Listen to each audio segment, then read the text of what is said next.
Student, ही जी drawing दिसते त्याला म्हणतात वायर स्ट्रिपर. आणि हे काय यूज करतात तुम्हाला माहिती आहे का? तुम्ही खूप साऱ्या इलेक्ट्रिशियनकडे हे बघितलं असेल. तर वायरच्या वरती जे कोटिंग असतं ते असतं प्लास्टिक किंवा रबरचं, आणि त्यामुळे इलेक्ट्रिसिटी फ्लो नाही होऊ शकत. ते काय असतं? Bad conductor. तर ते काढण्यासाठी आपण वायर स्ट्रिपरचा यूज करतो. तर तो लॉक कसा करायचा हे मी या व्हिडिओमध्ये सांगणार आहे, आणि ते यूज कसं करायचं ते पुढच्या व्हिडिओमध्ये सांगेन.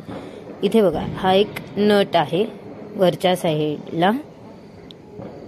हे जे दोन्ही साईड आहेत ते आपल्याला जवळ घ्यायचे आहेत प्रेस करून, आणि तो नट आतमध्ये लॉक करायचा आहे.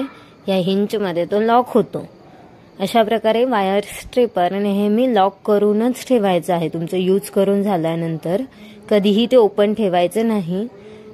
जर ते ओपन ठेवलं तर ते कोणाला लागू शकतं, कोणाला हर्ट होऊ शकतं. त्यामुळे नेहमी तुम्ही यूज करून झाल्यानंतर वायर स्ट्रिपर लॉक करायचं, किंवा तुम्ही कोणाला पास करत असाल तरीही ते लॉक करूनच पास करायचं आहे.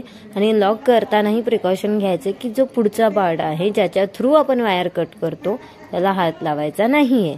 आणि अशा कोणतेही टूल यूज करताना तुमच्या पालकांसोबत किंवा मोठ्या कोणत्या तरी व्यक्तीसोबत, टीचरांसोबत, आजी आजोबांसोबतच उपयोग करावा.